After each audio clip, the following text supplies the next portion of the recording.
ददातु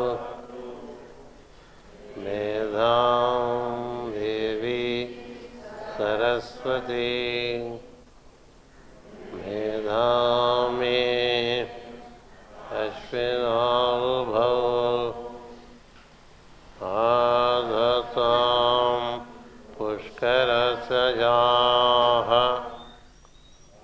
आप्यायन्तु ममाङ्गानि वाक्प्राणचक्षुश्रोत्रमधु बलमिन्द्रियाणि च सर्वाणि सर्वं ब्रह्मोपनिषदं माहं ब्रह्म निराकुर्यां मा ब्रह्म निराकरोत् अनिराकरणमस्तु अनिराकरणमस्तु तदात्मनि निरते य उपनिषत्सु धर्माः ते मयि सन्तु ॐ शान्ति शान्ति शान्तिः।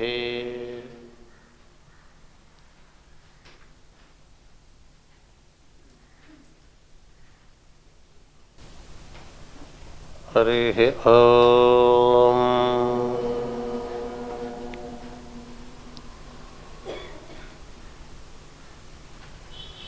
प्रपूर्वगौ पूर्वजौ चित्रभानो गिरावाचं स्वामि तपसा ह्यनन्तौ दिव्यौ सुपर्णौ विरजौ विमानौ अधिक्षिपन्तौ भुवनानि विश्वा हिरण्मयौ शकुनी साम्बरायौ न सत्यदस्रौ सुनसौ वैजयन्तौ शुक्रं वयन्तौ तरसा सुवेम्ना व्यधिव्ययन्ताभसितं विश्वतः ग्रस्तां सुपर्णस्य बलेन वर्तिकाम् अमुञ्चतामस्विनौ सौभगाय तावत्सुवृत्तौ अनमन्तमायया वसत्तमागारुणावुदावहन् षष्ठस्य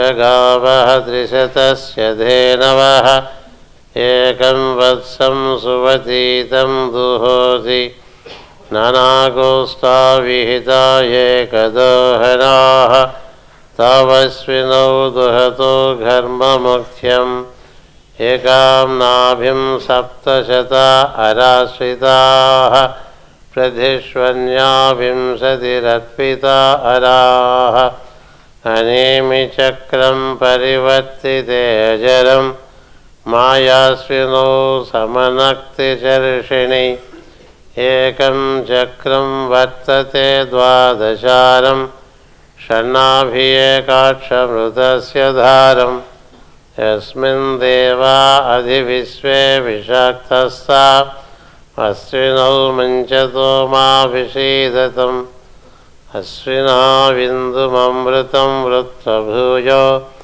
तिरोधत्तामश्विनो दासपत्नी हित्वा गिरिमश्विनो गामुदाचरन्तौ तद्वृष्टिमग्ना प्रसितौ परस्य युवां दिशो जनयधो दशाग्रे समानं मूर्ध्निरथयानं वियन्ति तासां यातं ऋषयो अनुप्रयान्ति देवा मनुष्याश्चितिमाचरन्ति युवां वर्णान् विकुरुधो विश्वरूपान् ते धिक्षिपन्ते भुवनानि विश्वा ते भानवो अपि अनुसृता चरन्ति देवा मनुष्याश्चितिमाचरन्ति तान् अश्विनौ महेम स्रजञ्चया बिभृतः पुष्करस्य तौ नासत्यावमृतो वृथा वृते देवास्तत्प्रपदेन सूते मुखेन गर्भं लभेतां युवानौ गतासुरे तत्प्रपदेन सूते सज्जो जातो मातरमत्तिगर्भः तापस्विनो मुञ्चतो जीवसेगाः स्तोतुं न शक्नोमि गुणैर्भवन्तौ चक्षुर्विहीनः पतिसम्प्रमोहः दुर्गेऽहमस्मि पतितोऽस्मि कल्पे युवां शरण्यौ शरणं प्रपद्ये युवां शरण्यौ शरणं प्रपद्ये युवां शरण्यौ शरणं प्रपद्ये.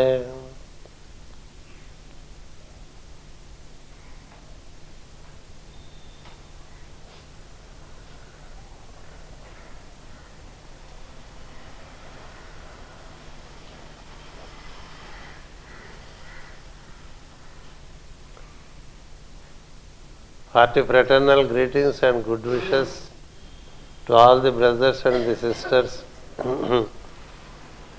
We are into the second half of the second sloka.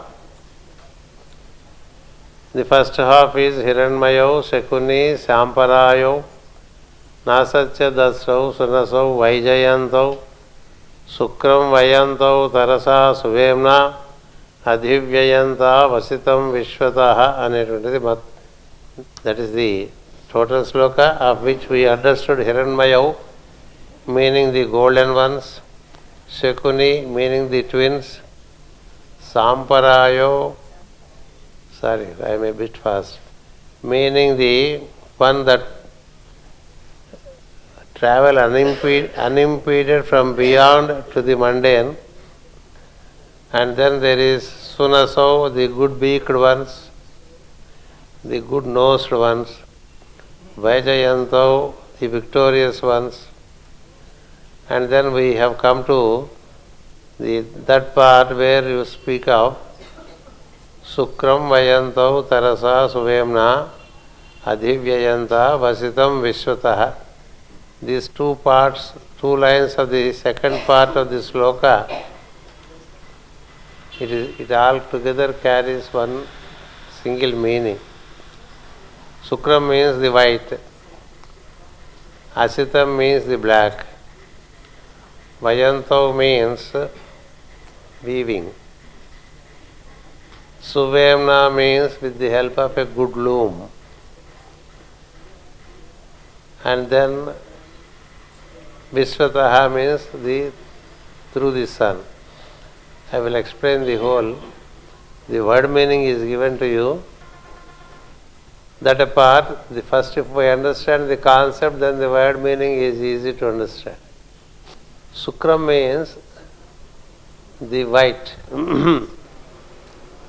It is also given, Sukra also means Venus. Sukra also means the spermatozoa.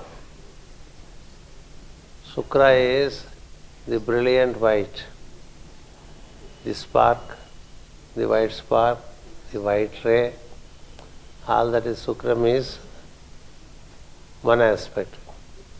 And in the second part of the stanza, there is Asitam, the black. Sukram Asitam, meaning the white and the black. The white and black rays are weaved through magical loom. They are called, the Aswins are called Vayantav, means the weavers. They weave the black and the white ray through the sun into the solar system. Vivasvataha means the sun himself is called the weaver. Through him the white ray comes as 7 rays, and then there are 7 species that happen, 7 kingdoms that happen, 7 qualities that happen, and there is a combination of the 7.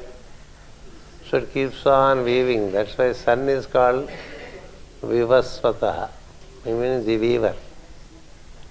The sun weaves the entire solar system. The sun weaves the entire solar system, and his energy is present in our planet in all its 7-fold dimension, Not only it is present in our planet, it is also present in us. We also have the 7 rays in us. That's why man is considered to be a complete being. All the 7 rays function in us. The 7 rays have the 7 colors and they have the 7 sounds. Here they speak that the twins, they are the ones who, with the help of Suvemna means a very good loom. Loom is the weaving machine. With the help of the weaving machine, they are the ones who are weaving through the sun the black and the white and the related rays and colors. That's how the second part of the sloka is. In this you have all the related terms. Sukram, Vayanto means the weaving aspect, and then Suvemna means with the help of good loom. Adhivyayanta, you are weaving through Visvataha, meaning through sun, and that's how the whole work is happening. Sukram, Asitam. Sukram is the black and white creation. The whole creation is but black and white detailed into 7 colors. We should understand that. If you take the Vibgya colors, the dark blue emerges from black only. What we call indigo color, the dark blue. And the blue also, those who print books, they know that if you wish to have a blue color, there has to be black mixed. More the black is mixed, more darker the blue is. So blue is not all that blue, but its base is dark, black. From darkness the 3 colors emerge. From light 3 colors emerge. So white is basis for red, yellow and orange. To say more clearly, to say red, orange and yellow. Red, orange and yellow is one set of colors. Indigo, blue and violet is another set of colors. Their combination is green. The combination of the 2 sets of 3 is green. That's how it is. That's the chemistry. It is from darkness. The indigo color can be seen also in the midnight when there are no lights around. If you see the sky, in the darkest night it is not really dark. It is deep blue. Then deep blue again tends to be light blue. Light blue tends to be violet. So these are the 3 colors. Likewise, the red you see in the morning at the sunrise time slowly gives rise to orange and then yellow. Though we say Vibgya, it is red, orange, yellow is Roy, R-O-Y, Roy. Its reverse is Yor, Y-O-R. And in the Vibgya you have violet, indigo, blue. In the Yor that you say is violet, yellow, orange and red. You have to see these 3 as coming from 2 different sources. One comes from the black, another comes from the white, and the resultant earth is green. That's how it is. So also with us. All that is anchored or manifested is green. That is why we say Saturn is green. Saturn is green. There is a huge knowledge about colors which is a subject by itself.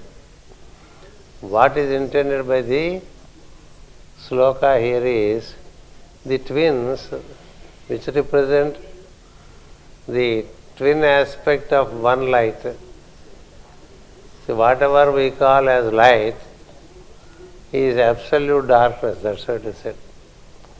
Absolute darkness is light. That's how it is said. Absolute darkness is light. It is out. It is the light beyond darkness that comes through the darkness. So be it white or be it dark, it's essentially it is one as two. This you should know. Essentially it is the Aswins.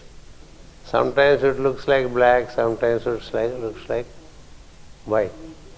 That is why in the Vedic terminology they speak of Aditi and Diti.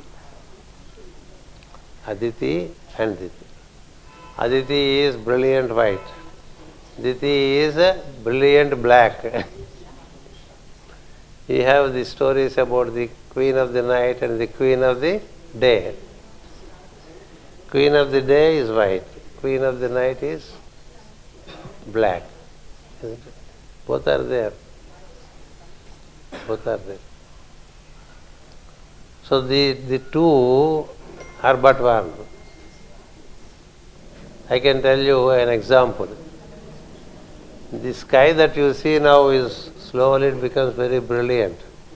It becomes brilliant white by midday. But if you see it's all white, isn't it? The same sky in the midnight is completely dark. It's the same. The same night, in the night, the same sky in the night is pitch dark. And that pitch dark sky during the day, midday, it is brilliantly white. Isn't it? So that's why the Veda says that which we call Aditi is also Diti. That which you call Diti is also Aditi. Darkness leads you to light. Light leads you to darkness. In the Western theology, especially the Christian, they started rejecting one and hugging another. That is why they can never find the truth. They divide and then accept one part and reject another part. By that we cannot have the complete truth. In a coin there is an obverse and a reverse. You cannot reject the reverse to have the obverse. You cannot reject the obverse to have the reverse. It is together. This togetherness is what the synthesis as is given by the Vedas. In fact, all experiences relating to subtle world are not during the broad daylight. They are all in the night. Whoever experiences whatever subtle side of the life, subject to light, the light in the subtle world, the light in the causal world, the light beyond, they are all experienced in the night hours but not during the day hours. No one ever experienced anything during the day hours. It's all in the night. So night holds in it the light and in the day it is expressed. It is expressed. If you are regularly studying occult meditations, it is also said there that from darkness to no color, from no color to brilliant blue, from brilliant blue to brilliance pure, from brilliance pure to no one color, from one color to three colors, from three colors to four, from 4 and 3 to 7,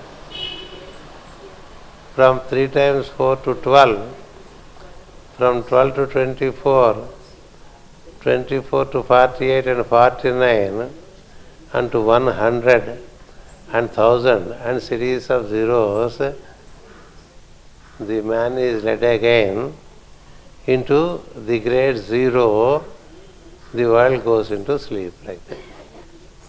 We come from sleep, we go back into sleep. In between we experience from darkness to light, so many things, and again get back into darkness, meaning zero. So this is one occult meditation, which, of course, when you regularly practice them, you recollect them. Just for your sake, I printed that part and brought it here.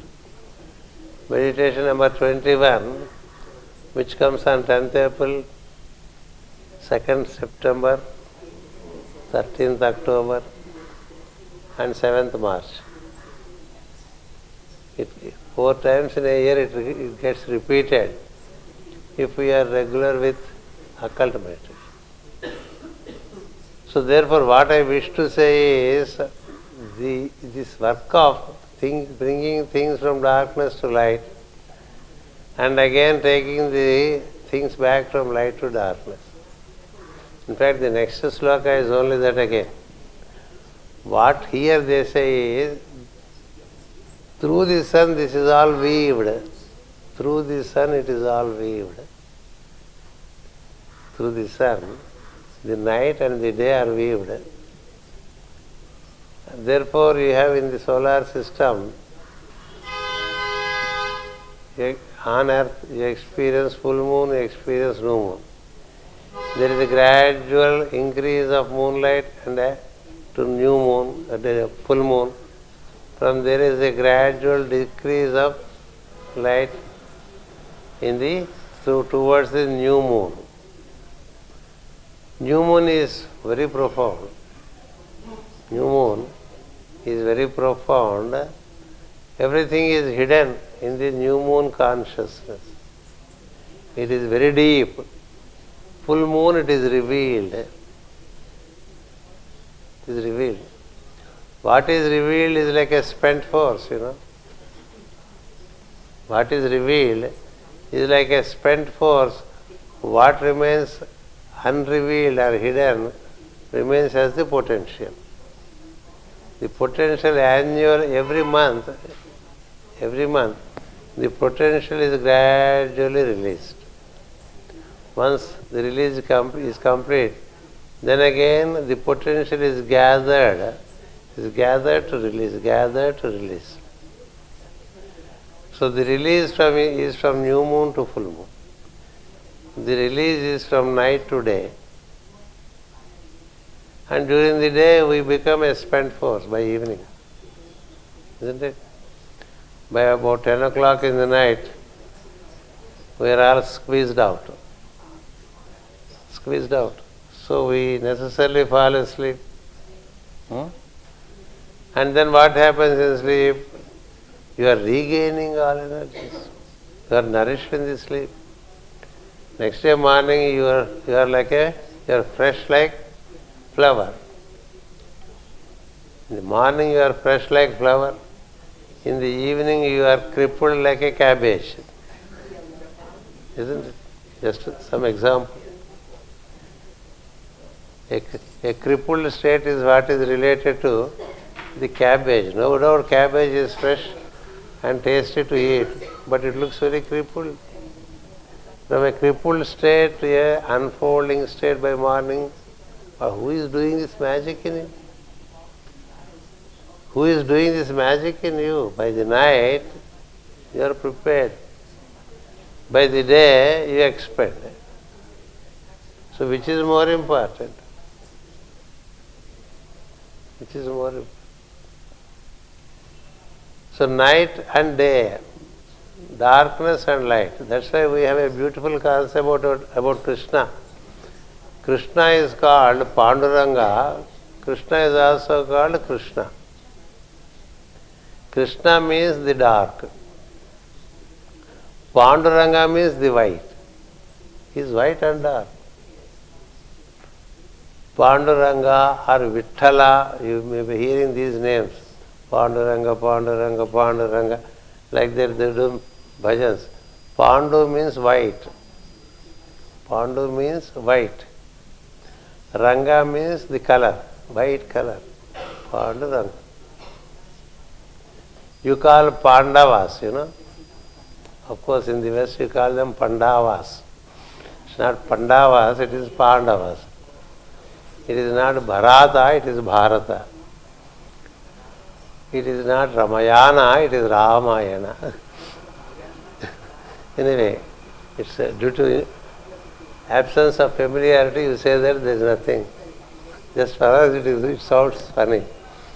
So, is Pandavas or Pandavas? Pandu means white. They are all sons of Pandu. In the story of Mahabharata, the Pandavas are called Pandavas because they are the sons of Pandu. The king's name was Pandu. Pandu means white.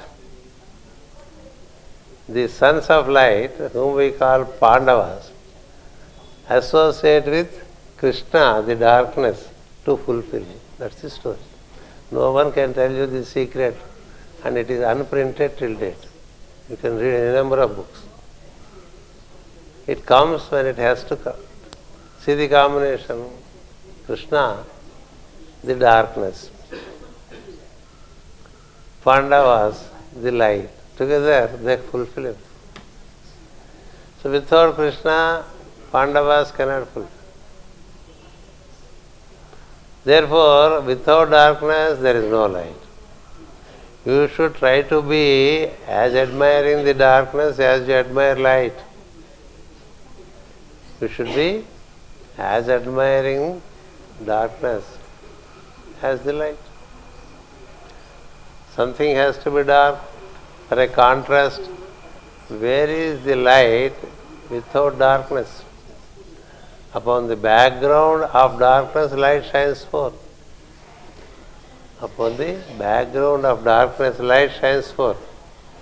The other day, that professor who was working for the blind, he said he teaches the blind people by contrast.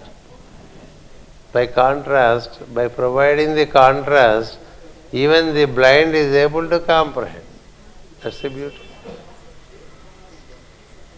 He made some very deep statements that day. He said to the blind, it is one dark night. The entire life is one dark night, isn't it? Imagine that we don't have eyes. Then it is all, you don't see all this. So it is one complete dark night for the entire life. But darkness is light. Darkness is light if there is a way to see. In fact, we see the subtle side of the beings or the divine side of the beings only during darkness, not during the day. Not during the day. There are stories of blind men seeing many things which the men with sight cannot see. There are stories of blind persons seeing much better than the so-called men with sight. We have sight but we are blind. We have the ability to hear but we are deaf. That's how the Veda says. You have the facility to listen but you are deaf. You have facility to see but you are blind. There is a hymn which I spoke to you in 1999 when I was teaching in Rigi on Saraswati the word. Saraswati the word. It's a grand book. 18 slokas were explained in 9 days' time. There is a sloka which says, you see me, you don't see me. You listen to me, you don't listen to me. The subtle cannot be listened with this ear. The subtle cannot be seen with this eye. You don't need this eye to see the subtle. That's the beauty. You need another eye. We have a story of a devotee in North India. In darkness, he was very blind man. By birth, he is blind, congenitally blind. And he turned, he has heard about Lord Krishna, who is considered to be a very dark person. So it was interesting to him because to him everything is dark. And there is a great being with that kind of dark blue color. He was interested. He was listening more and more about the stories of Krishna in childhood. Slowly he started seeing Krishna. He started seeing Krishna, and then wherever the blind man wanted to go, Krishna used to offer his flute as a support and lead him by the flute wherever he needed to go. Wherever he needed to go in the village around Mathura, he could move around. He could move to Vrindavan, could move to Mathura. He could move in all these places as if a man with sight is moving, and he was singing songs about Krishna all the time. His name is Surdas. If you are interested, you can Google and then read his story. Surdas. He could just relate to Krishna and do things as if a man with sight was doing. So the men in the society, they were wondering how he could move while he is blind. He says, Krishna is leading me by the flute. Don't you see the flute of Krishna? He said. They don't see the flute of Krishna. He also sees Krishna walking before him. But nobody could see it. What he could see, the others could not see. Isn't it? Like that, a master of wisdom, he is much more wakeful during the night hours than in the day hours. Bhagavad Gita says a yogi functions by the night when the whole world is at sleep. The yogi functions by the night. See, all subtle activity of light and causal activity of light is in the night. Even the best of the dreams come in the night hours, not during the day hours, isn't it? So night light is one thing, daylight is another.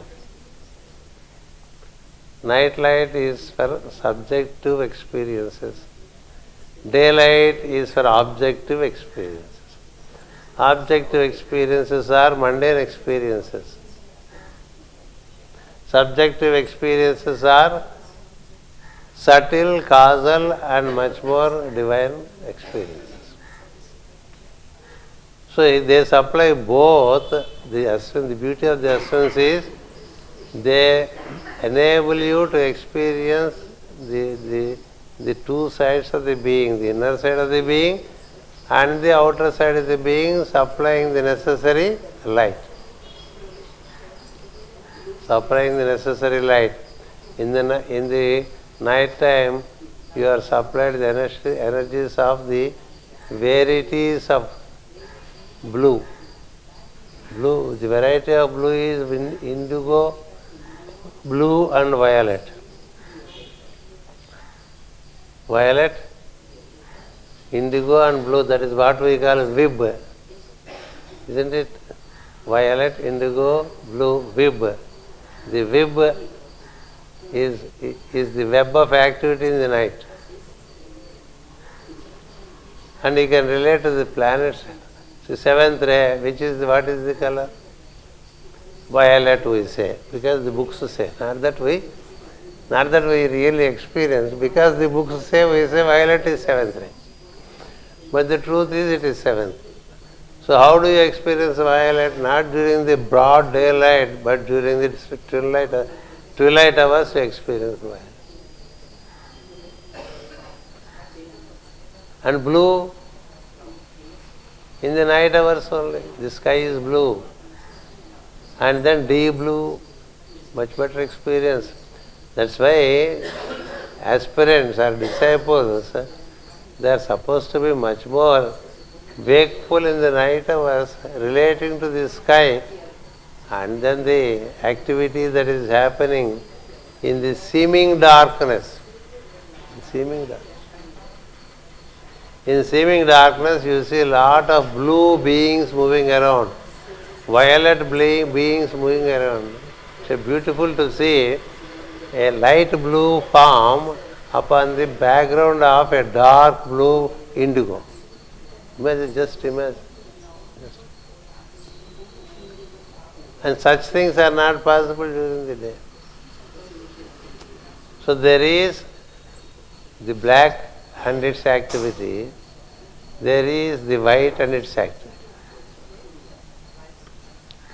To fear the darkness, to fear the night, to shun new moon and hug a new full moon, doesn't work. If you wish to experience full moon, you should also be concurrently working with the new moon. Just full moon meditations don't help. You know why? New moon is the foundation for full moon. New moon is the foundation for full moon. You know, the Atlanteans were more relating to new moon than full moon. And in the Vedic rituals, new moon is related to Shiva, full moon is related to Vishnu. Meaning, Shiva is far more deeper, Vishnu is more into activity. If you are nearing the new moon, you do a lot of abhishekams for Rudra. If you are nearing full moon, you do a lot of worship for Vishnu. That's how the tradition is. People do it by virtue of tradition, not by virtue of knowledge. Originally it was on the basis of knowledge. Today it is all a monotonous routine functioning everywhere without significance. Significance of any event can be gained only by a person who has hunger for occultism. When there is no hunger for occultism, nothing is known. You keep on digging, you keep on getting springs of wisdom, and you touch gems, you touch diamonds, you touch so many things as you dig, not into earth but into you. Keep on digging. Don't dig outside, dig inside. And you reach a point where you are bottomless. You get into a bottomless state where you fear that you may get lost. Better get lost into it. That's how it is. So therefore, here, the hymns, they give you a hint. It is for us to contemplate and bring out what is in it. How beautifully it is said. The Aswins have a very mysterious or mystical loom with which they weave the black and the white threads through the sun upon earth to give the beings the needed splendor. That's how it is said. So, the splendor is not only of the day but also of the night.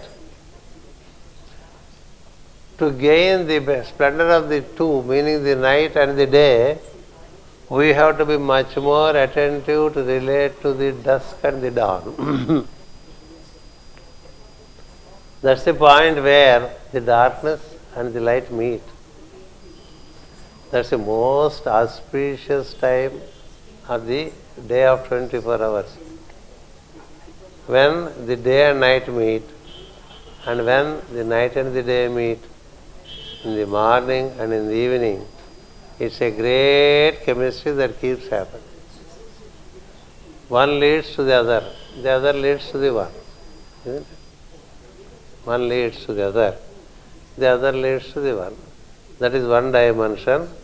And then we are left with one more dimension in relation to this sloka, that is Nasatya Dasra. It is typed as Tasra, but it is Dasra. You may correct T as D. Tasra. Last word, Nasatya Tasrao, like that. It is Nasatya Dasrao. Dasrao. Also in the meaning, it is written as Tasra, but there also you can correct it as Dasra. Dasra. Nasatya means the not untrue being. Dasra means the the limiting being, the limiting being, the limiting principle of the being.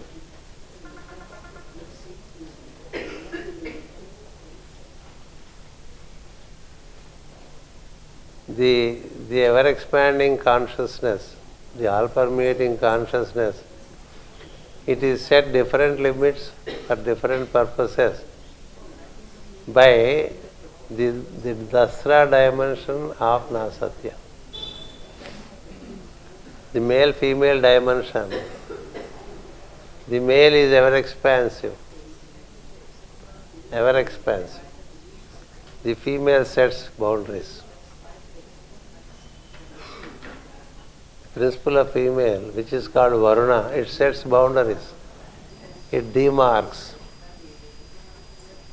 It demarks. See, there is the left ourselves, we can be very uncontrollable. So, a mark of limitation is set to every being for his activity. Say for example, for a rat, cat sets the demarcation. Isn't it? If there is a cat, the activity of rat is contained. And the activity of cat can be contained by the dog. Isn't it? The activity of dog can be controlled by man. The activity of man can be controlled by the woman.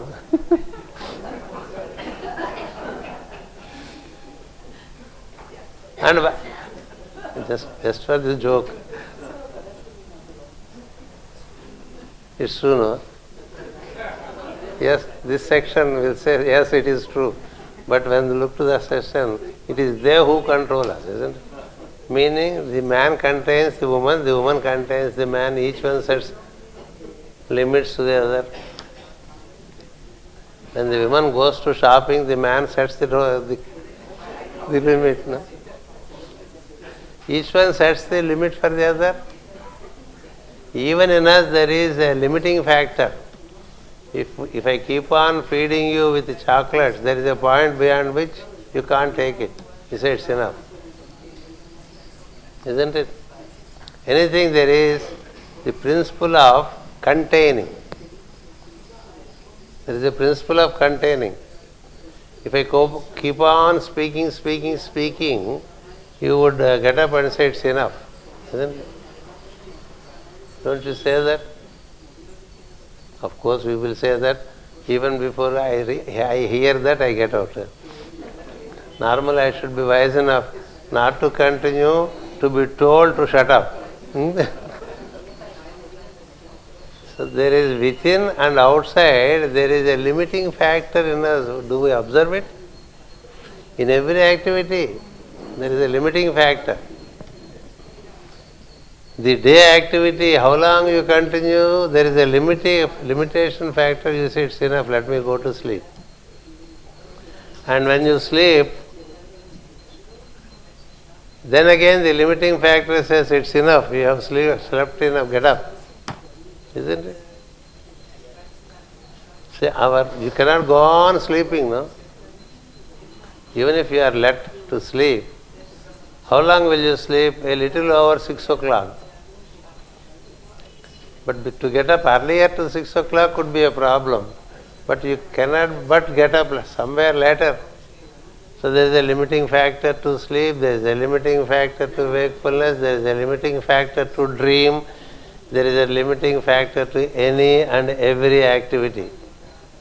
There is a limiting factor to every species and planet. There is a limiting factor to the planet itself. There is an orbit in which the planet moves. It cannot go beyond. It cannot. We say that there are rings around Saturn, but there are rings around all. Now there is a news item in the science of astronomy that the Saturn is losing its rings. The planet Saturn is losing its rings. It is obvious that Saturn loses its rings. As we lose our limitations, Saturn loses its. So there is a limiting factor which is called Dasra. Dasra. Nasatya means the being who is ever expanding, eternal, omnipresent, omnipotent, omniscient, like that we say. All that is contained at different planes, different containment. The planet can contain only the light up to a point. It cannot contain beyond. So also the other planets, they can contain certain light and can carry out activity up to a point. They have their orbits. The sun's activity itself is contained around the solar system by Pluto. Pluto is, according to the Veda, he marks limit for the activity of the sun. That means the sun's light is up to a distance, not beyond. Then there is pure space. Thereafter there can be another solar system, but in between there is pure space. So this containing. On one side there is expanding principle. On the other side there is the contracting principle. Without that we are not safe. Without the containing principle we are not safe. We know that by breathing in we breathe in a lot of prana, isn't it? But can you continue to breathe in? There is a point up to which you can breathe in, thereafter you have to contain and breathe out. Breathing in is contained for breathing out. And you cannot go on breathing out. That is again contained. You come back. So either way these kind of limits are set. Likewise these lifespans are set. Lifespans. There is a daily setting, there is a daily rising. If we are to live through the night without sleep, we die fast. We die fast because it's one continuous burning. So you are set to sleep, to rejuvenate, to again burn in the morning. Likewise, when you are in a lifespan, when you get to 70, 80 years, you already start feeling it's no more worthwhile living in this body because it cannot bend, it cannot sit down, it cannot run. Everything is tending to be stiff, and certain things start failing, not able to hear much, not able to see much, nothing tastes so well, and whatever is eaten is not digested. Dasra, he prepares it's better I find a new body. Beyond 84 years, if you hang on, it is because you do not know how to get out, not because you want to be. Even when we don't want to be in it, we hang on because we don't know how to get out. But it's already a disinterested situation. It is no more very interesting to you even to see your face in the mirror, because if you smile, there would be not many teeth in the mouth. Now we are setting up some artificial teeth, that's all. But however much the smile you had in your 30s and 40s cannot be the same compared to your smile in 80s and 90s. No? And then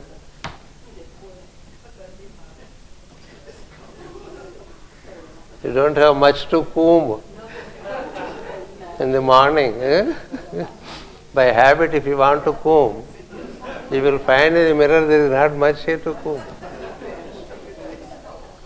You wish to go and play football, but your legs don't let you. You can only see football in the television. That too if you have the eyes. So that's how it is. As you move forward, there is a point you feel it's no more. Don't we change our cars or our automobiles? Just they are 3-4 years old, people change it. Why not the bodies? You will get that idea coming from the principle of Dasra. That's it's okay, I now leave. It's okay, I now leave, but then you cannot leave. That you cannot. That's another story. So Dasra function is a great function. That is what we call marking the end for anything. Marking. Even a balloon, when you blow the balloon, there is a point up to which you have to blow it, isn't it? Beyond that, it blows. So the whole creation is a huge balloon. And our life is also like a balloon. It's a balloon-like life, that's how it is said in the philosophy. Any day it will, if the air escapes, it's gone. So think of this thus through yourself. Where to stop? So if you relate to Nasatya and Dasru, there is an expansive consciousness and there is a containing and contracting consciousness. Nasatya, Dasra. Dasrau, we say because we are addressing them together. It's au. Many times au comes. Au is the grammatical expression relating to, when you are addressing two persons, it is au. That's Sanskrit. By the way, don't bother too much about Sanskrit. Get the content. In the slokas also, relate to the meaning side which is given to you in English. If required, translate into Spanish or German or French. Don't worry so much about the Sanskrit side because it would discourage you.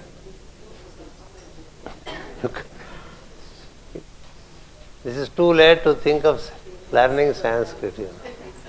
Too late. Not only to you, but even to the Indians who have not associated with Sanskrit. It's not easy. So let us not get into areas of difficulties. Let us go to areas where comprehension is easy. That's why though I give you the original word, the meaning is relevant for us. And the total meaning is relevant for us. They introduce you to great dimensions of the cosmic existence. So who is setting limits for the entire creation? The twins, the Aswins. They are called Mitra and Varuna. They are called Nasatya and Dasru. They are called Vasistha and Agastya. At different levels they are called by different names.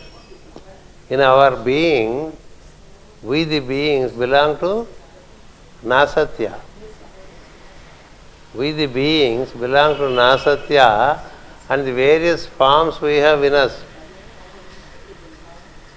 The forms are Dasru. We are contained by the form. Contained by the form. That's why Master CVV, he says, I will work with your form, not with you as such. I will repair your form so that you do not suffer so many limitations, because the form does not intend so many limitations. So rectification of form for the being to be comfortable. That is his yoga. The yoga of Master CVV is reparation of the form which is physical, subtle and causal. The being is okay. The soul is okay. The personality has to be rectified. Personality has to be, for the super soul, soul is dasru. For soul, personality is dasru. For personality, the body is dasru. For the body, outer ambience is dasru. So there are limits set at every point. Unseen. Unseen. If you go towards east here, there is a point up to which you can go. Thereafter you cannot. Because you meet the sea. There is a border. So like that, borders are set anywhere and everywhere, but not really held well by us in our perception. That's why they are subtle. For everything there is a limit. For everything. In creation, for everything there is a limit. Even if you wish to grow your hair, it is only up to a limit it grows, not beyond. Anything is contained. Anything. The sun is contained. The planets are contained. The beings in the solar system are contained. The beings in all systems are contained. That is what we call the ring pass not. That's how Master Jwalkul has given an expression. The ring pass not. What is contained within the ring is naturally all permeating, but is contained by the ring. So this ring pass not and then the content within the ring pass not are but the twins. For example, the space in this room. The space in this room is apparently contained by the room. If these walls and roof are not there, you see what it is? So the space all around is nasa, is the not untrue being, nasatya, contained by boundaries, dasru.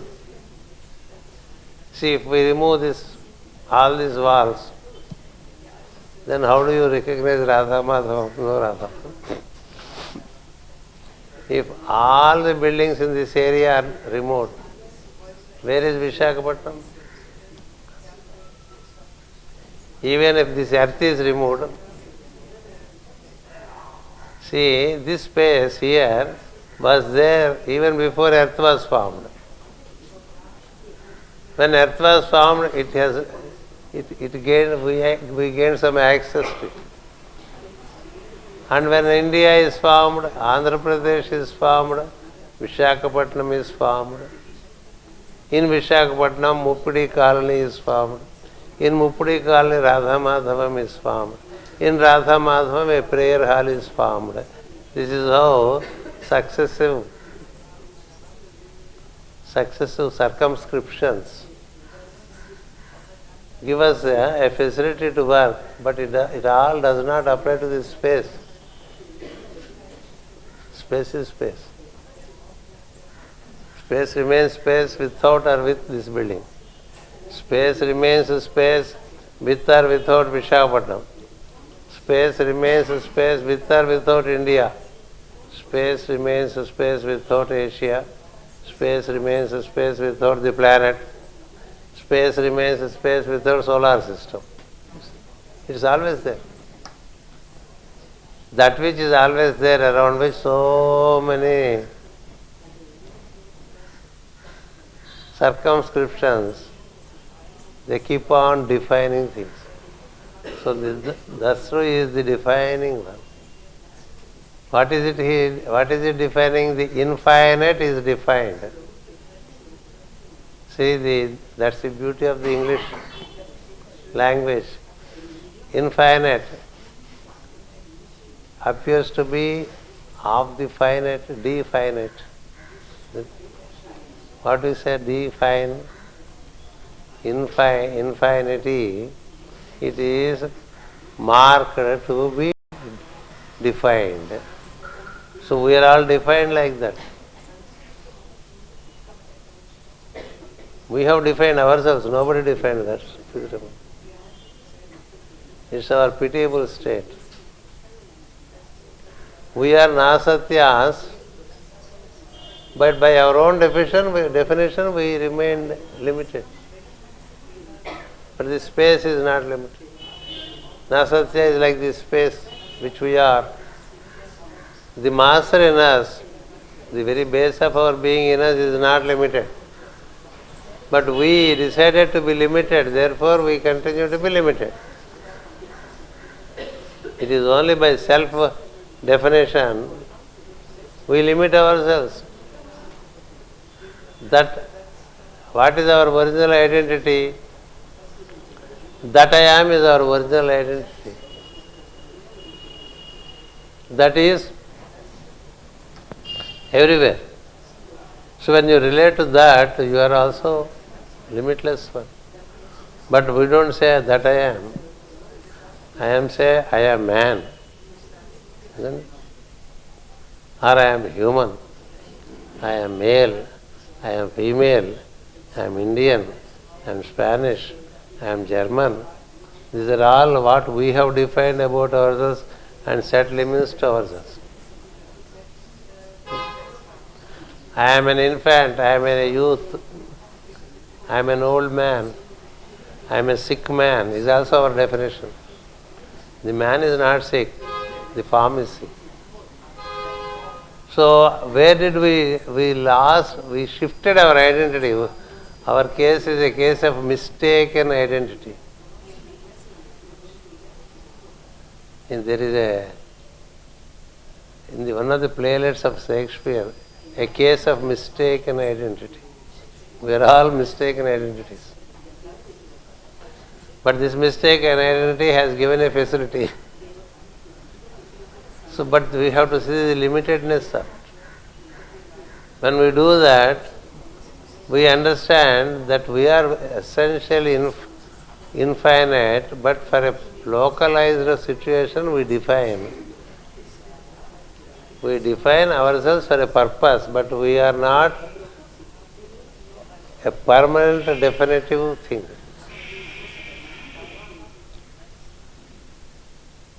If Kwan Maria relates to his wife, he is husband. When the wife is not around, he cannot call himself as husband, can he? Who are you? If I say, he cannot say I am husband.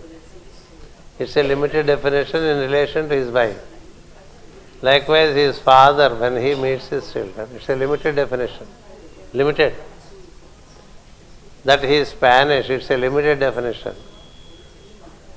That he is man is also a limited definition. Who are you? I am that I am. Is it true? Meaning that only exists as I am. The rest is all self-defined situation. Definite means of the finite. Definite. Of the finite. But you are not of the finite, you are of the infinite. So an infinite being, see how he sets himself into an illusion of a finite being.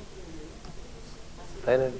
You ask any master of wisdom, he never say, I am Kuthumi, I am Jwalkur. They never utter forth their names. Because if you ask them, who are you? He says, that I am. That is the fundamental, essential identity of every soul. That I am. So be that I am. That's important. All other definitions are valid for a limited purpose. I don't say they are invalid. I don't say they are invalid. They are all temporarily valid. When you are listening to the class, you are students.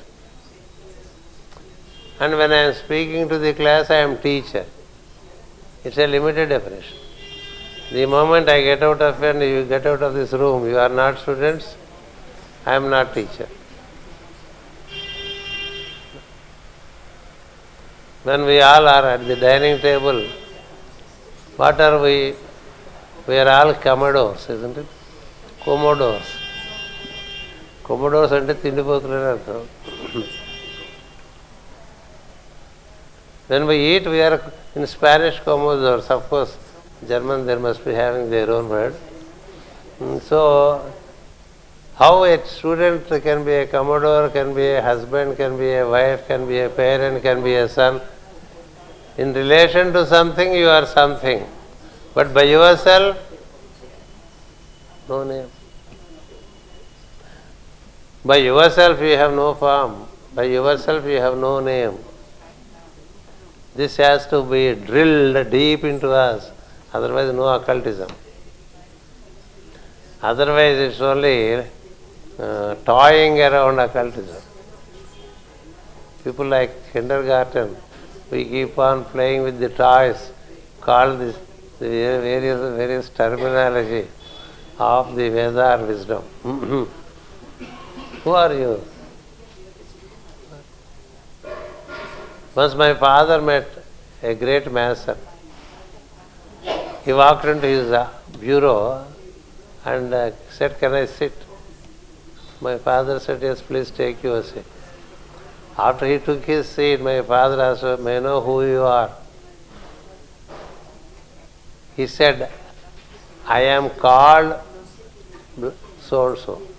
I am called." But it means that he is not that. "I am called C.P. Rao," he said. By that my father understood. Wow, this man is... By that very answer, my father understood that this man is not an ordinary man.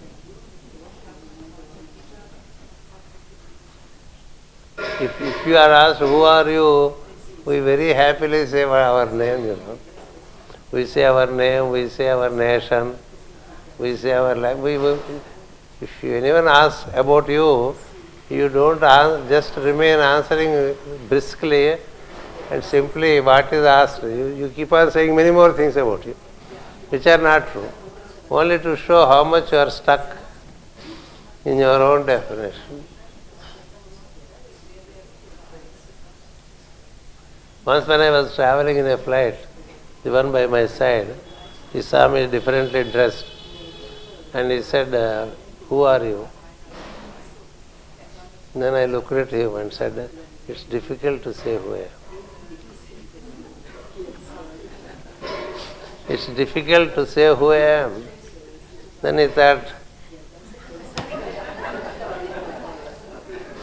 I was left in peace for the rest of the flight. Otherwise he keeps on talking all kinds of things. But the truth is, you can't say who you are.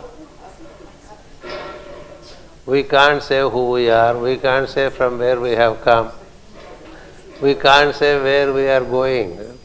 What is it that we know about it? We think we know about ourselves, we think we know about others, and we keep on doing blah, blah, blah, blah, blah. So this Nasatya Dasra, this is a beautiful concept. Before that, another concept I gave was the weaving dimension of the twins. They weave black and white threads into the entire solar system. Not only into the solar system, into the entire creation. That's why when we chant the stotras, we say Aditincha Ditim Deeptam. Like, you are the effulgent one that appears as black, that appears as white. Aditi means white, Diti means black. But either way you shine. Either way you shine. Does not black shine? See the black shoes. The black shoes shine better than any other. Black has its shine. White has its shine. But the shine of the black is profound.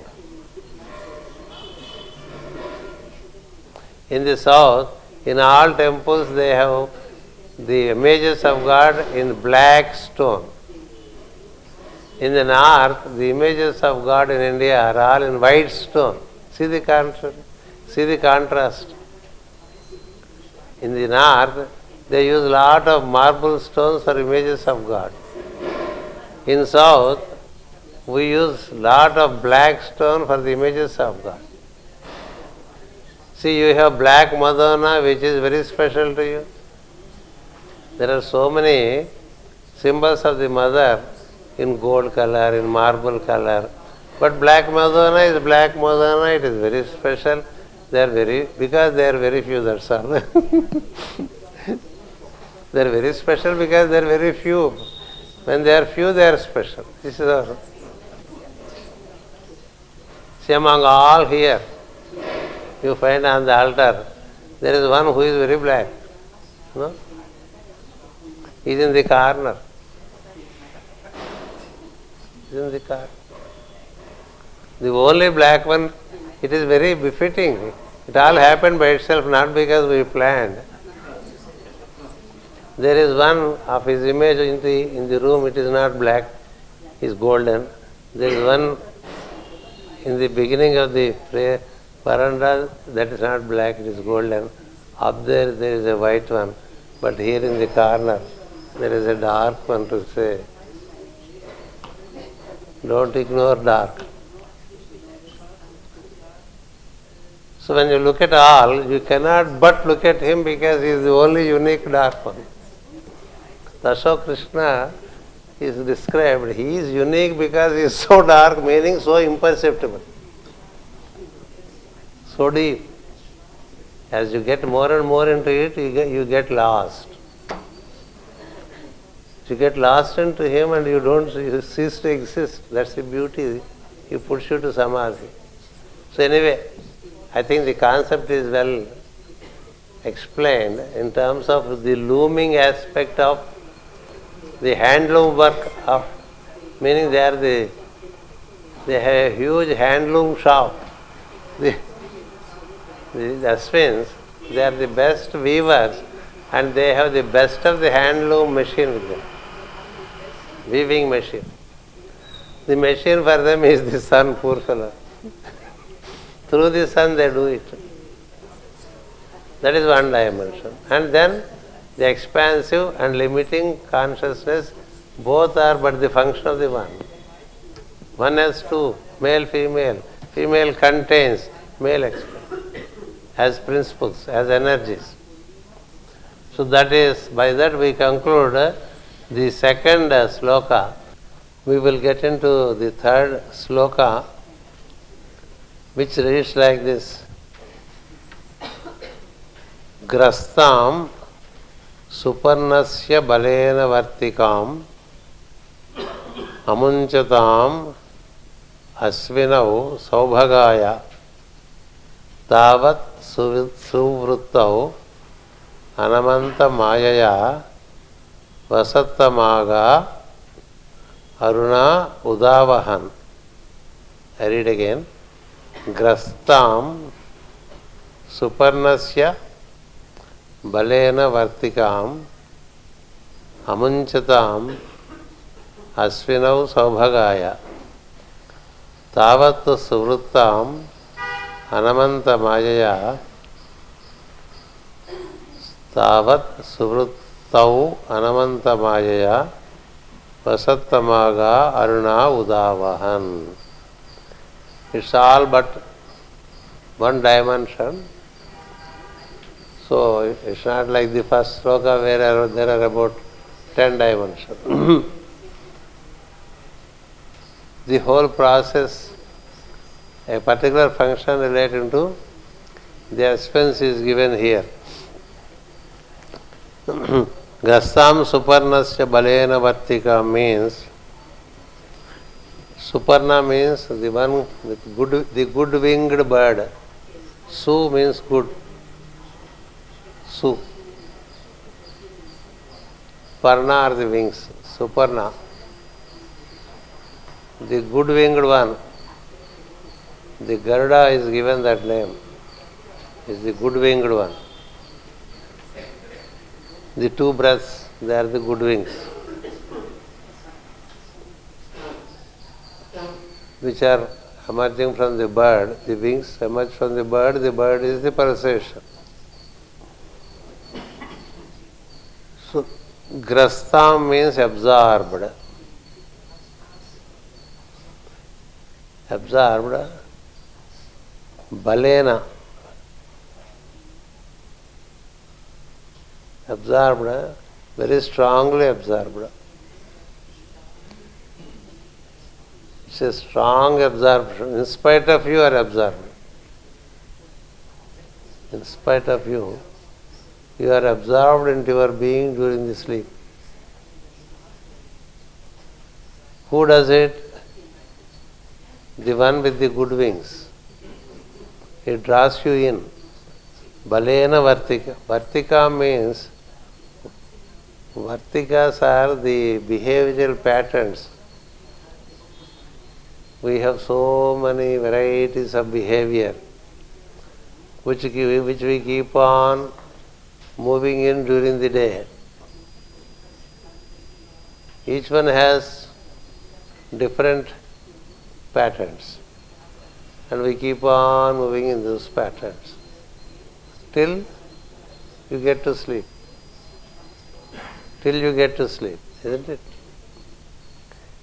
What is happening in sleep? There is an absorption of your objective being into the subjectivity. From objectivity to subjectivity, you are drawn deep into your own being.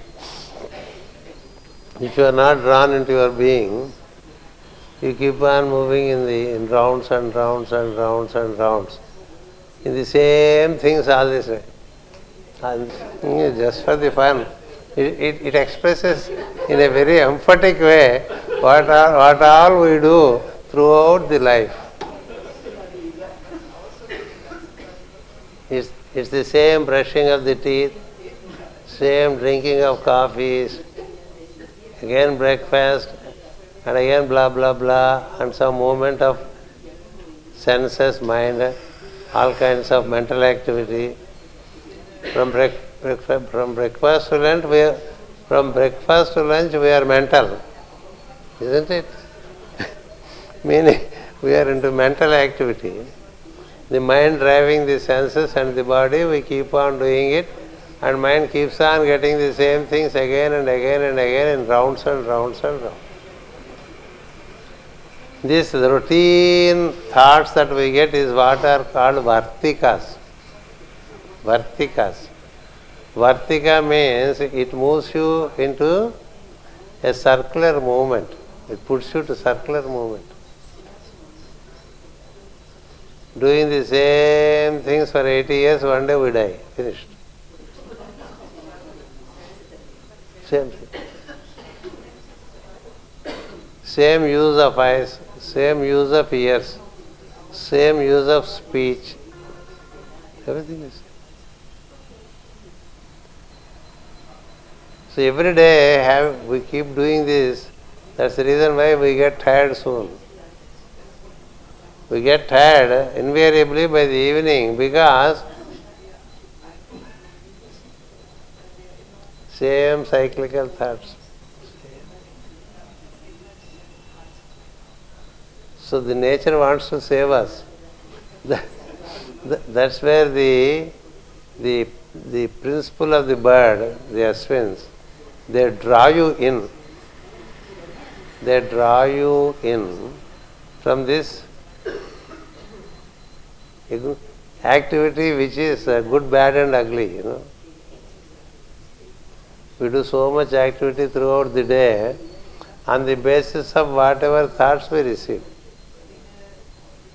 And we move like in round and round and round and round and round. And it's a rotary movement, isn't it? There are clubs for it. There are clubs for as if the life itself is a rotation, and you should have a club for a Rotary club is a club. You also do the same thing there. So doing the same thing all the time, you get tired, isn't it? That's what we call the law of economy. Master Jalkul, he knows how to tease people. He gave new names to eternal principles. He gave new names to eternal principle. The eternal principle is the law of economy, he says. Meaning you just keep on moving around like the rodents around the mill. The rodents around the mill. In the olden days, they used to grind the seeds, the oil seeds. They ground the oil seeds by moving the horse around. The horse is accustomed to move around all the time. So even if you release the horse from the mill, by habit it moves only round and round. It loses its habit of moving in straight lines. Likewise, we have bulls here. In olden times, we used to use bullock cart to clear the municipal garbage. So the man with the bullock cart, he will come at every garbage point, he stops the bull, collects the garbage into the cart and moves to the next garbage. So the bull is used to stop wherever there is garbage. So one day evening he wanted to go with his wife for an evening movie, and he thought he will go by the bullock cart. But he wanted to drive the bull towards the movie theater. But the bull has the habit of stopping at every garbage point, At every garbage point. So he could not reach the movie on time. Likewise, we are also habituated to so many. 80% it is by habit we work. 80%. So this is what is called a kind of rotary movement, circular movement. The circular movement is what the mind holds in plenty. In plenty. Yogaha chitta vritti nirodhakaha. That's how it is said. Vritti means the act of moving around. Vartika is moving around. So you have to overcome this. Otherwise you get tired. If you move if you go to this, what you call amusement park, where the children move, they sit on the horse and they turn it around and around and around. So when they come out, they get the reeling sensation. So like that, every day we do the same thing again and again and again and again. That's why we get, by the evening you feel like getting out of the whole thing. So this pulsating principle draws us in to save us from this situation. Grastam means with much power it draws you in. When you get sleep, in whatever activity you are, you sleep. You sleep. It draws you in because it's enough. It's enough. So with its strong winds, balena, suparnasya balena, meaning with the strong wings, the bird, grastam means absorbs you from vartikam, the cyclical activity. So what a blessing that we are endowed with sleep. It's a great blessing. It's a great blessing that we are endowed with sleep. If you cannot get sleep, it's very alarming, isn't it? You feel so disturbed when you don't get sleep. So who are the presiding deity for this? Who is the presiding deity for being absorbed into you. The pulsating principle with its respiratory activity. That's why in yoga also, for a conscious withdrawal, they say associate with respiratory activity, get into pulsating activity. It's a conscious movement. For all others, it is nature that does it. It does it. And then, it's not that it absorbs you forever. Next day morning, it releases you. Next day morning, you are once again released into the world. That's the second part. Amunchata asvinau saubhagaya. Next day again, the drama, the stage is, the curtains are open, you are out, and you keep on playing. And by the evening you are tired, and again you are drawn inside. And again you come out. And it keeps on happening for lives. For lives. Until you learn that there is a better way of doing things. When you stop moving in the rotating manner, you start moving in the vertical manner. That's the thing. From circular movement to spiralic movement. From circular movement to spiralic movement, unless you take the step by conviction. It's only when you have that conviction you take that step, otherwise you don't. Otherwise you keep on doing the same things.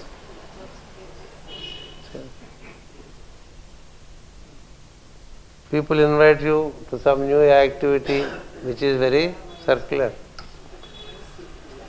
Then you say, I had enough of it. I had enough. If you are asked to go to the disco club, most of you at this age would say, it's too late. It's too late to go to disco, isn't it? But for the young ones, disco, by the night, disco is very important. For us, by the night, sleep is important. So therefore, there is a better situation for us than them. Likewise, even during wakeful hours, you will gain the experience not to fall into again the same circular. How long you do the same thing again? At some age you have some activity. Even when you are out of that age, you continue to do that activity, means you are very much stuck. A boyfriend and a girlfriend is okay at an age, isn't it? At much later age, if this boyfriend-girlfriend business continues, it looks to be very silly. And you fall into greater lurch. Isn't it? Thousands of examples can be given about our falling back into the old habits. Isn't it? It's not easy to come out of the old habits. By habit we fall into it. Even if you have contacted diabetics, even if you are a diabetic, your habit of eating sweet will not go immediately, isn't it? What, Joseph?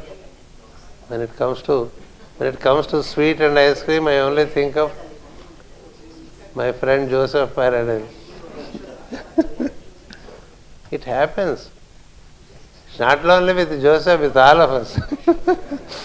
We are stuck with some habits. And it brings us back to the same point again. It brings us back to the same point. That is called circular habits. These circular habits have to be burnt out at least by 60 years. That is what the ancient wisdom says. Get out of all circular habits by 60 years.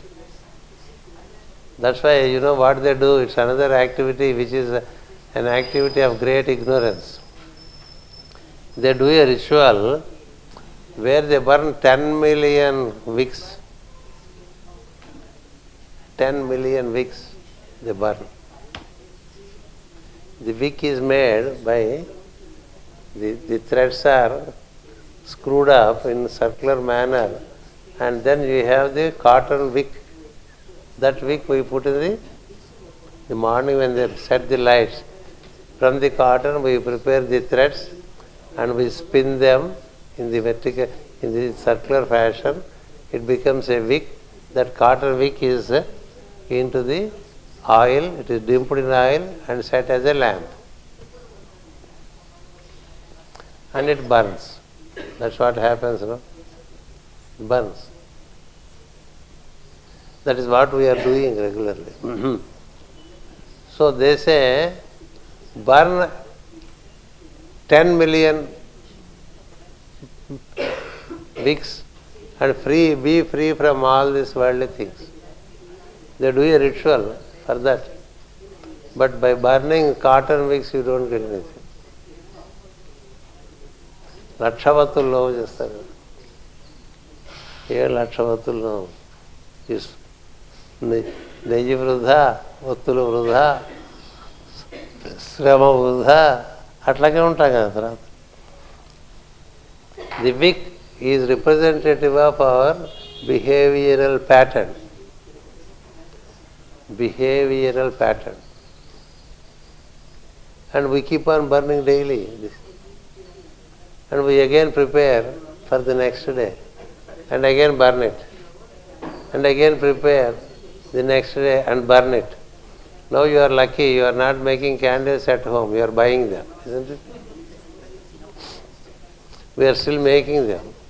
You buy the candles and they are cheaper by the dozen. So you buy by dozens and gross, keep the candles at home and keep on burning. For whom are you burning them? For whom are you burning them? Christ doesn't need it. Maria doesn't need it. No God needs your wax candles or ghee candles. It is symbolic of burning your behavioral pattern. That is originally conceived like that in Veda. I wish to burn my behavioral pattern. And that we don't do. We are intact with it. We are intact with it. That's why we always say, from tomorrow I will be like this. From tomorrow. So manjana remains manjana all the time. All the time. So it keeps on happening. That is what it is saying here. That in case your patterns are burnt through night, if your patterns are burnt tonight, next time when you come out, you get released, amunchatam, meaning released. All that activity, the behavioral activity, into suvruttau. Suvruttau means into acts of harmonious nature. Suvruttau is harmonious activity or activity of goodwill. Activity of goodwill. It says suvruttau, harmonious cyclical activity, which means it puts you to spiralic activity which is also cyclical. This spiral is also moving in circles, but it is moving up and up and up.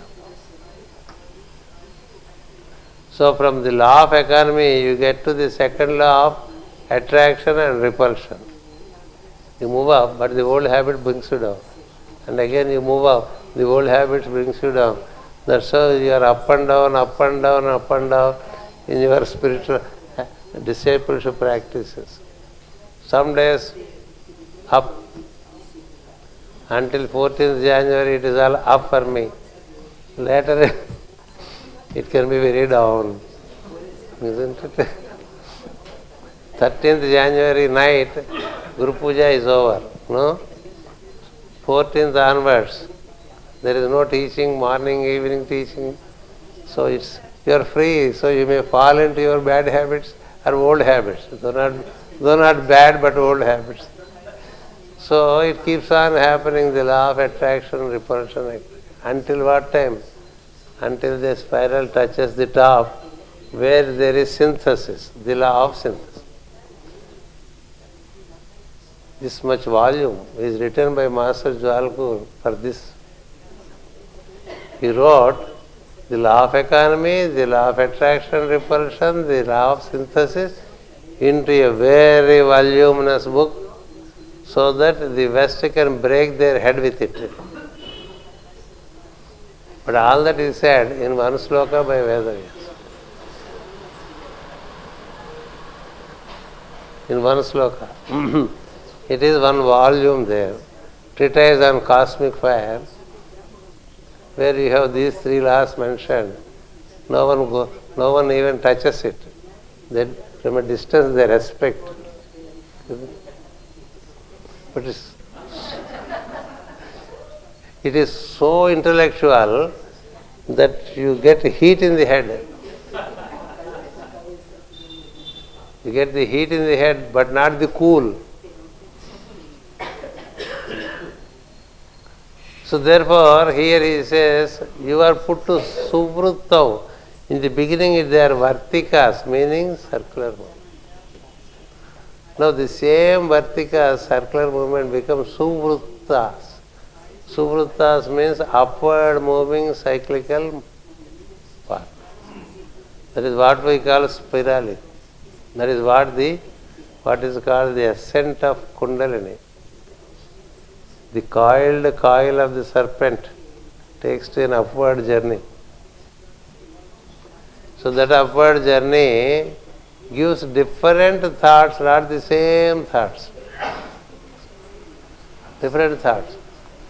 So the difference in the thought pattern is, instead of thinking about you, you think about the surrounding.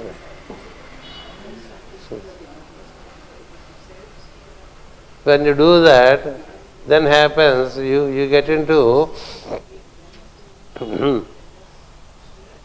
a state of upward movement, flying upward. Udavahan, fly upward, mayaya, joyfully, amunchata. And again by the evening again, even from good activity, you are drawn back. There are two things that are said here. Those who do acts of goodwill day and night, the entire day, are also drawn back. Isn't it? Those who do routine things are also drawn back. Both are drawn back. That's the beauty. That's the beauty. So, but the ones who are drawn back in the second category, they start another activity over there. Another activity. So this sloka it says, due to the strength of the wings of the bird Suparna, the being's behavior is absorbed like wicks of the candle. Once again they are released for harmonious experience through the reddish dawn. The reddish dawn is what is the Arunavaha, that's how it is said. Arunavaha. Every morning you start with the red color, meaning the will. With the fresh will, you start again. Even for the ordinary, with the fresh will they start, but they fall into the same activity. But for the ones with the goodwill has a different characteristic in it. Goodwill, when it is in action, it brings another thought of goodwill. Another thought of goodwill. Another thought of goodwill. It multiplies itself and continues to contribute to your growth. One good thought brings another good thought. If you have a good friend, he brings his friends to you. If you have the other friend, he also brings his friends. If you have not a selfish person as your friend, he brings another selfish person, another selfish person, another selfish person. All selfish persons make you much more selfish. Feathers of this, birds of the same feather flock together. That's what it is. So we, according to the thoughts that we entertain, we gain our associations. The old associations fall off and new and qualitative associations keep happening. So that's how you are lifted up. Even they are drawn inside. So when you are drawn inside, according to your patterns, you again function next day. Men of goodwill, men of ordinary or selfish will, both are functioning in the world and both spend their energies, their wicks are burnt. The wick of the candle is burnt. If you set it on the dining table, when we are eating, it is burnt. You set it before the image of God, it also burns, isn't it?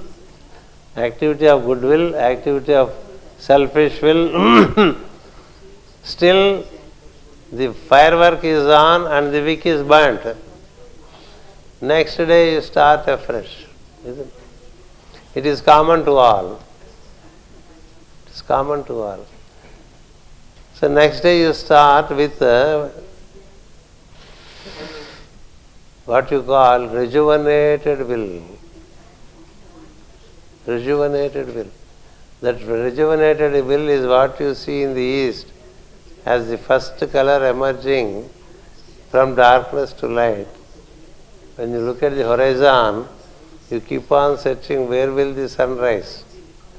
Before the sun rises, you will see that area red. Then you will fix the range. This is the range where you may be able to see the sun ball.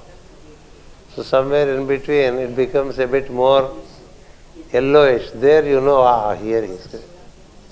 Thereafter you have the sun ball rising, globe rising.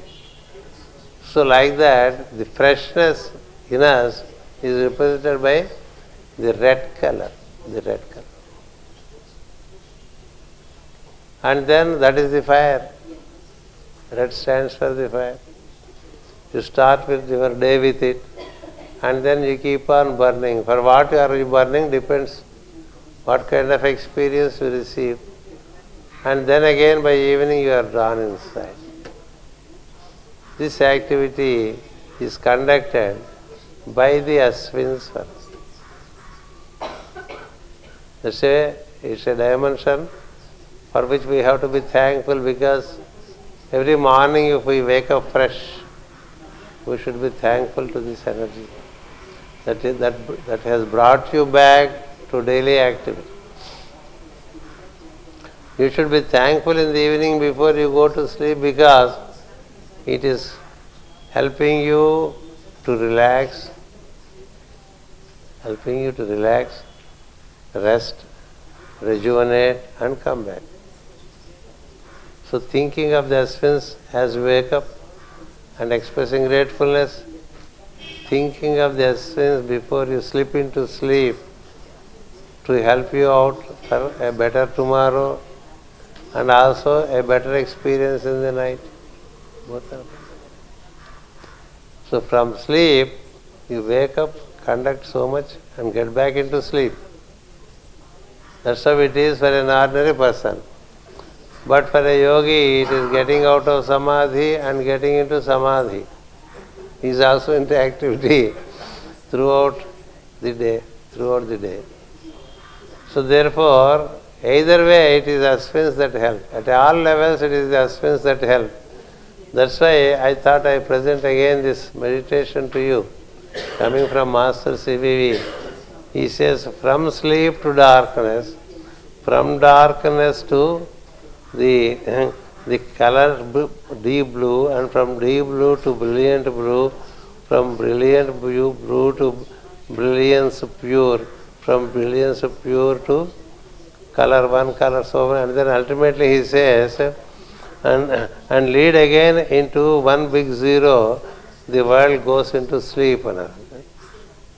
21st meditation. That's why many times I tell my friends who relate to me during the day, the whole game is for the day. It's not there for the night. The whole game is for the day. In the night, this game is not there. So don't take it so very seriously. Don't take it so very seriously, because when you sleep, it's all gone. It's all gone. Till next day. If you sleep off forever, then the whole thing is not there. Likewise, when you get into a dream, it is there for a while. When you get into this dream, it is for a little more while. This is also a dream according to philosophy. This is a bigger dream which is not valid during the sleep hours. There is a shorter dream which is for a shorter duration during the sleep hours.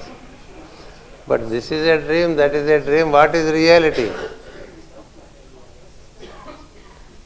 That was bothering the true aspirants in the past.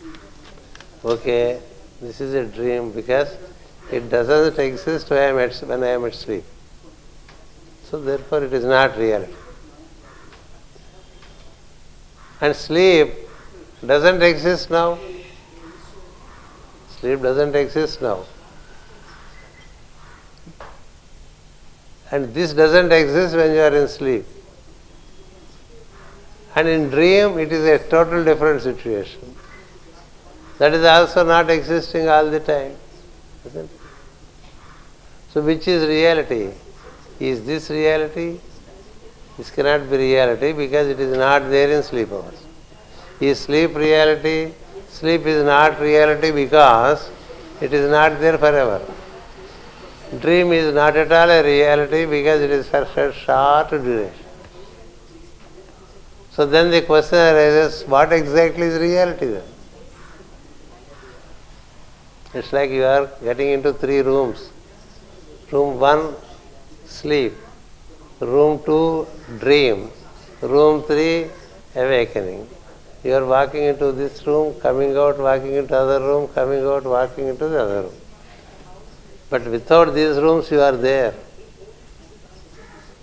And you are the common factor. It is you who enter into room 1, room 2, room 3, isn't it? So you are the 4th one. What are you without these rooms? What are you without these avenues? What are you without these chambers? Think of it.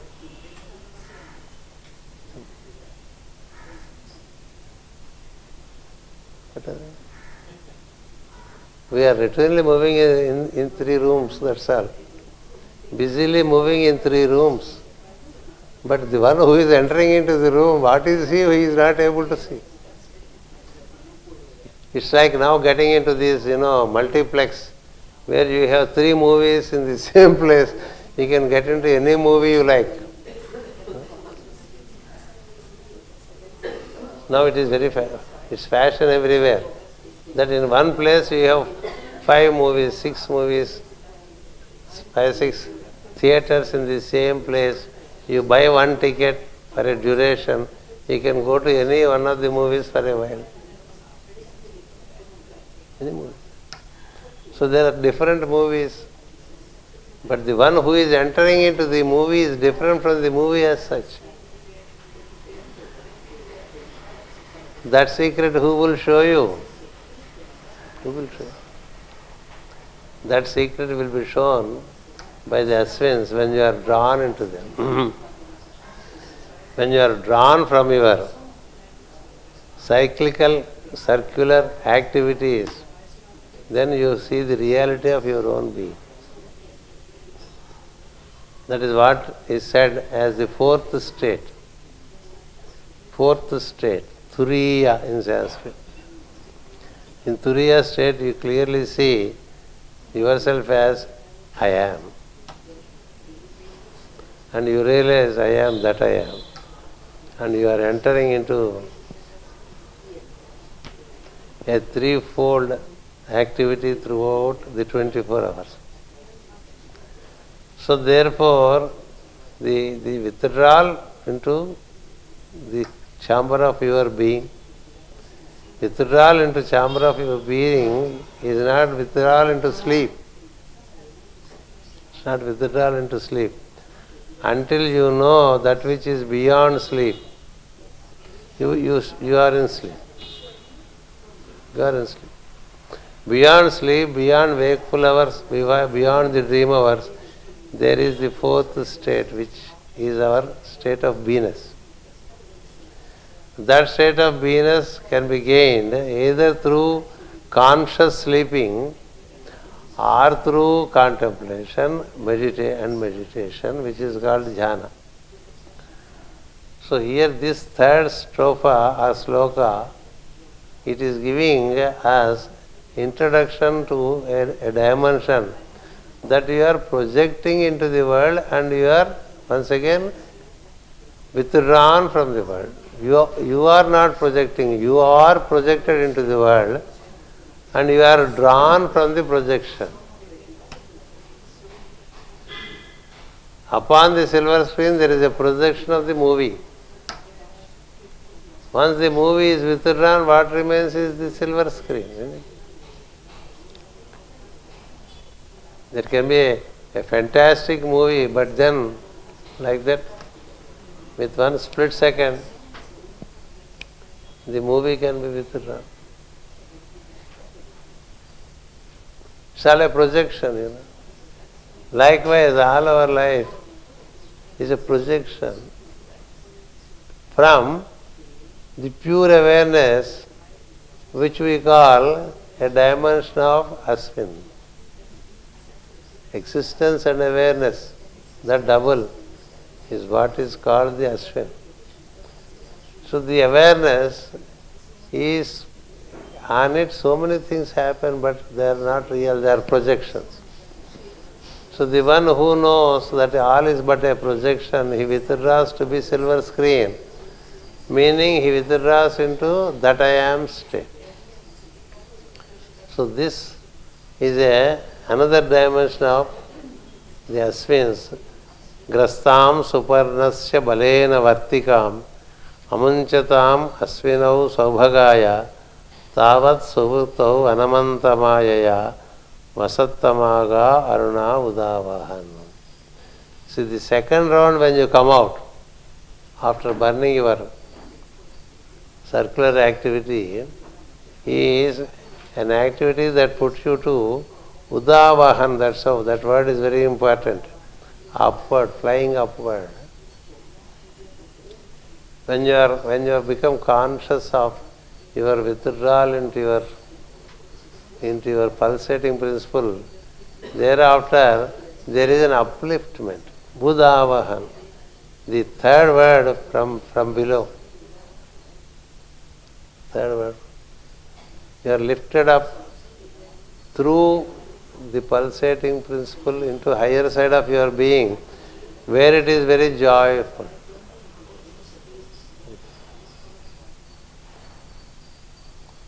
And again you come back. When you are out of your meditation, you come back to the same activity. So slowly you regulate, make precise the routine activity, and then engage more and more with the creative activity. Creativity is your main engagement. Routine activity is given a secondary state of importance. A secondary state of. That's how the scientists are those who innovate. They are more into higher states of awareness, and they are not so very good with nuts and bolts. They are not so good with their nuts and bolts, meaning the daily life affair. You may be knowing this story. Einstein, he had 2 dogs at home. He had 2 dogs at home. So the dogs sometimes needed to get out to do natural calls and come back into their own house. One was a big dog, another was a small dog. So to make, when he is in ideation, if these dogs bark, it's a disturbance to him. So he thought, okay, let me make a hole in the door from which they can go out. So he made a big door for a big dog and a small hole for a small dog. In the door, there is a big hole and a small hole. So then, one day a friend came home and said, what are these holes to your door? Then he explained for the dogs. And then the friend asked, why 2 holes? He said, I have 2 dogs, one big dog, one small dog. So I made 2 holes. So simple. So then the friend said, cannot the small dog go through the big hole? He said, cannot the small dog go through the big hole? Why 2 holes? Then Einstein said, it did not occur to him, to me. It did not strike me that through the big hole the small dog can go. We all know a big door is enough for big and small dog to go, but we don't know what he is knowing. What he could see, what he could innovate, what he could give to humanity, we cannot, because we are with these holes only. But he is beyond. He is beyond. Why I say this is the true tapaswins, the innovative people, they are somewhere over.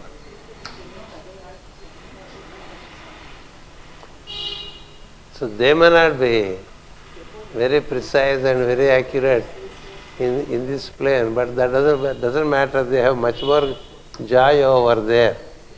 They are so joyful in those realms of ideation, they don't think of time for coffee, time for lunch, time for breakfast. We are very particular about these things, but they are not. If you ask him, did you eat? He doesn't even remember if he has eaten or not eaten. Did you drink? He doesn't know if he has really taken a coffee or not taken coffee. He may have taken coffee, but he is elsewhere. Don't say that they are absent-minded, they are up over there. So that is what is indicated in the last part of the sloka. When you move up through suvrittas, when you are spiraling, you are into far grander things, and you are engaged over there. The things on earth become very petty, very petty. That's what we see when we go by flight. Any big city becomes so small. So small.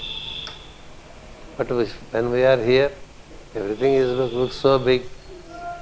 A big mall, multi-storied mall, in a city looks so small when you go high. Everything on earth becomes so small when you take to great heights, isn't it? So when you take to those heights, you are so joyful, you are unmindful of these things. That is what it says. Fly upwards joyfully, udavahan mayayaha anamantaha.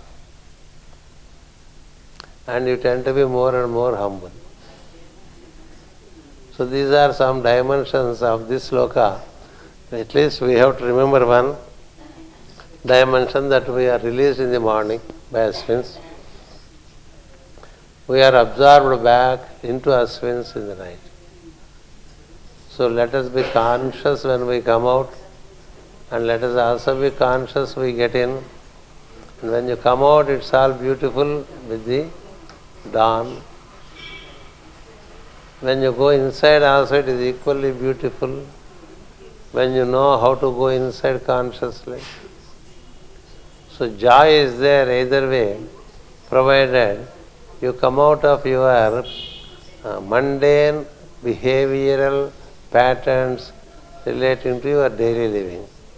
When that does not happen, we keep on repeatedly taking births and deaths. It's an unending cycle of births and deaths that keep on happening in a cyclical, circular manner.